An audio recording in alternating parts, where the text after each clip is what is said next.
Bismillahirrahmanirrahim. Halo, assalamualaikum warahmatullahi wabarakatuh. Gue Faiz. Gue di sini akan mementori teman-teman untuk mempelajari video editing menggunakan Adobe Premiere Pro Creative Cloud. Gue Faiz, owner dari animeikeba.com, sebuah creative agency yang sudah berjalan selama 2 tahun. Namun, gue sudah berpengalaman di dunia freelancer semenjak 5-7 tahun yang lalu. Gue memulai karir sebagai freelancer yang dimulai dari desainer, fotografer, videografer, hingga animasi sampai saat ini. Sebuah konten video yang tentunya akan mengajarkan kepada teman-teman maupun sharing untuk memperdalam melalui dasar pemahaman dan pembelajaran menggunakan Adobe Premiere Pro. Lalu, kenapa sih Adobe Premiere Pro? Ketika lo ingin membuat sebuah video dan ingin melakukan video editing, kenapa harus Adobe Premiere Pro? Dan apa kelebihannya dibanding software lain? Di sini gue akan membahas secara dasar dan sesuai pengalaman gue menggunakan Adobe Premiere Pro ini selama kurang lebih 5 tahun. Oke, kita mulai dari poin yang pertama, yaitu mudah didapat. Lo bisa dengan mudah menemukannya di toko-toko online yang menjual software Adobe Collection Creative Cloud, atau bisa ditemukan di toko offline seperti toko komputer dan sebagainya. Jadi, dimanapun lo searching di Google, pasti lo menggunakan pencarian Google tersebut dengan menggunakan keyword video editing terbaik atau software video editing terbaik. Mungkin salah satunya adalah Premiere Pro ini. Ya, karena Adobe Premiere Pro ini mudah didapat. Poin selanjutnya mudah dijangkau. Harga software Adobe Premiere Pro Creative Cloud ini cukup terjangkau. Mulai dari harga yang original sampai dengan harga yang relatif lebih murah dengan metode kerekan. Jadi, saat ini jika lo ingin menggunakan video editing atau software video editing dengan harga yang sekian, dengan harga yang original maupun yang harga kerekan, itu harganya terjangkau gitu. Lo bisa nabung dulu untuk membeli software originalnya atau menggunakan versi yang gratisan atau kerekan. Mungkin lo bisa modal dengan kuota untuk mendownloadnya, atau jika lo punya modal lebih, lo bisa membeli di marketplace yang menjual software tersebut. Oke, next. Mudah digunakan. Dengan memahami basic penggunaan Adobe Premiere Pro ini, lo akan bisa mengeksplor skill ketika sering berlatih dalam hal editing. Tutorial yang disajikan di YouTube, lo akan diajarkan lebih mendalam step by step terstruktur agar lo mempunyai pengetahuan dari setiap tools yang akan digunakan supaya tidak bingung ketika mempelajari tutorial di tempat lain yang sifatnya random. Jadi, ketika lo mencari sebuah tutorial di YouTube, lo pasti kebingungan mulai dari mana.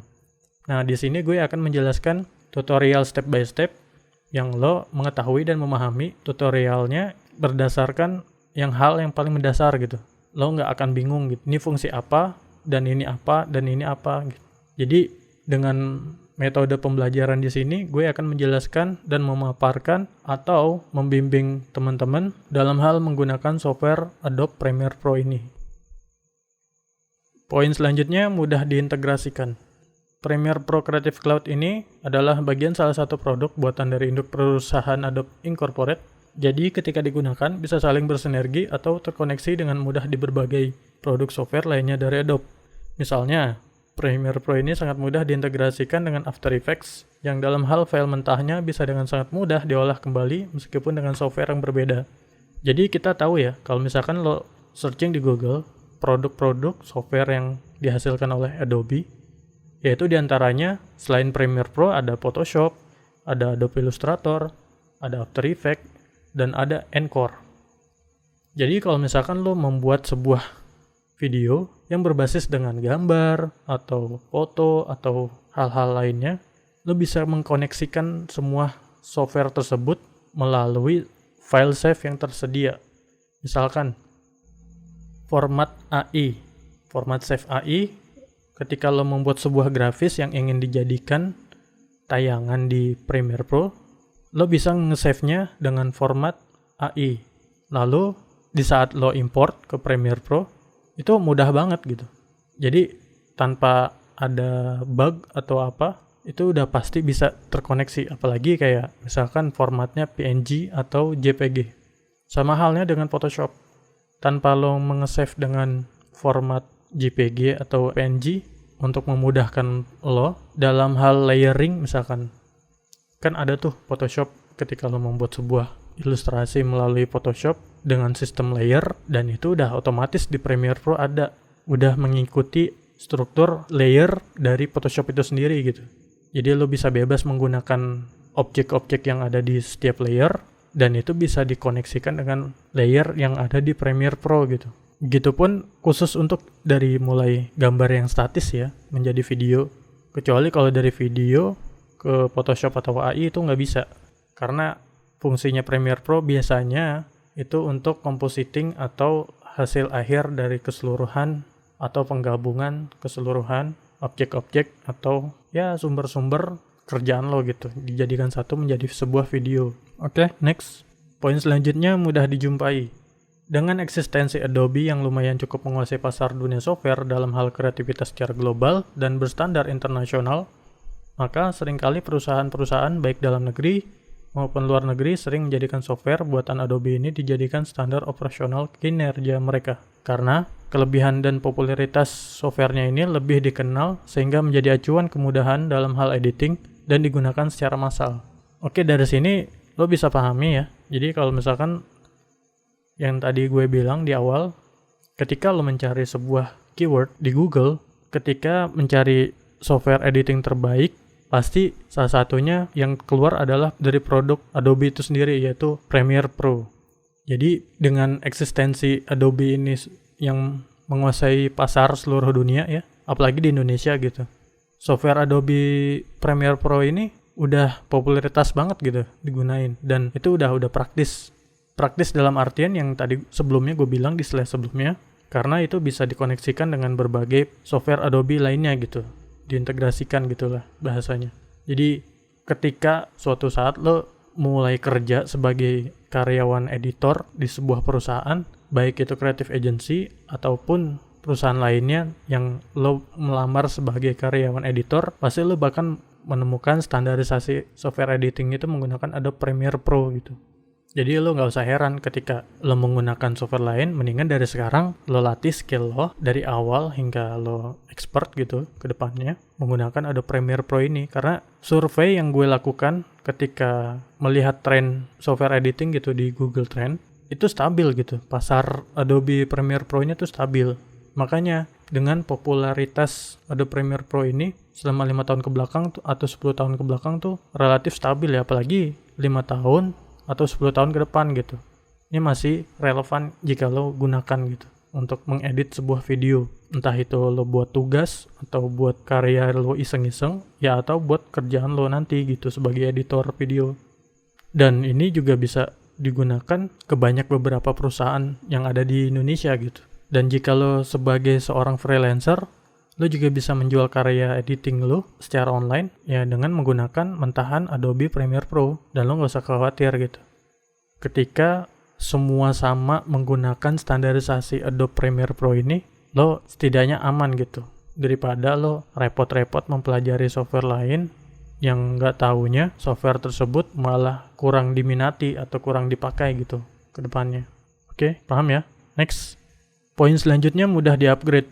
Jika lo membeli software Adobe Premiere Pro ini secara original, maka seringkali dari perusahaan pencipta asalnya ini melakukan update, baik update dari segi fitur maupun perbaikan bug atau kerusakan atau kejanggalan, fungsi terhadap error, tampilan, dan lain-lain.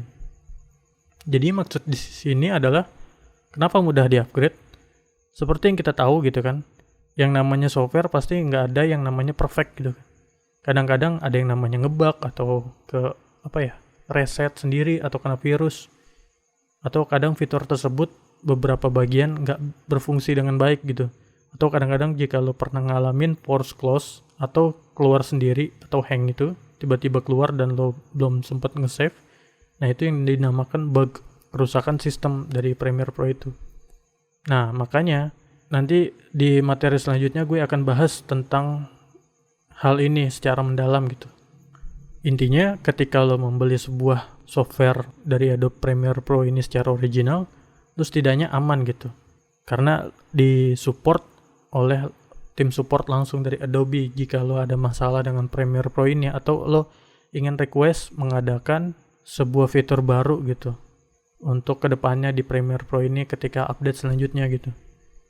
Jadi intinya yang gue maksud ini kenapa original ya karena lo bisa gratis update ketika ada Premiere Pro ini melakukan penyempurnaan softwarenya gitu di tiap serinya, dan itu gratis gitu untuk melakukan update-nya. Oke, next. Poin terakhir, mudah dieksplorasi. Dengan Adobe Premiere Pro yang memiliki banyak sekali fitur profesional di dalamnya, maka lo akan bisa lebih leluasa menggunakan software ini sekreatif mungkin secara manual atau bisa menggunakan plugin atau template yang bisa lo gunakan saat dibutuhkan gitu. Jadi maksud gue di sini adalah mudah dieksplorasi ya karena dari segi software Adobe Premiere Pro ini dengan sifatnya yang mudah dipakai, dengan sifatnya yang dari Adobe sendiri ini sudah terkenal gitu di mana-mana dan menjadi standarisasi, ya otomatis banyak sekali gitu tutorial yang disajikan di YouTube jika lo mencari di YouTube gitu. Namun masing-masing orang eksplorasinya berbeda gitu, tergantung experience atau pengalaman editing mereka gitu masing-masing, apalagi jika lo eksplorasi sendiri dari segi style editing lo seperti apa gitu. Dan lo bisa memanfaatkan fitur-fitur yang ada di Premiere Pro secara bebas, enaknya gitu.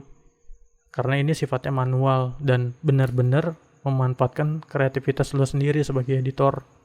Dibanding dengan software-software lainnya yang seenggaknya sudah terlalu banyak settingan yang levelnya tuh beginner atau yang levelnya mereka tidak paham soal kreativitas mereka sendiri gitu. Nah, dengan Adobe Premiere Pro ini, lo bisa sekreatif mungkin, sebagus mungkin apapun dengan apa yang ada di pikiran, dan ini bisa melatih lo. Dan ini menjadi nilai jual lo lebih gitu ke depannya jika lo menguasai skill dari editing video ini gitu. Dan jika lo sudah menguasai software ini, selanjutnya kreativitas lo yang akan berkembang gitu dalam hal menggunakan software Adobe Premiere Pro. Oke, sampai di sini kita lanjut di materi video selanjutnya.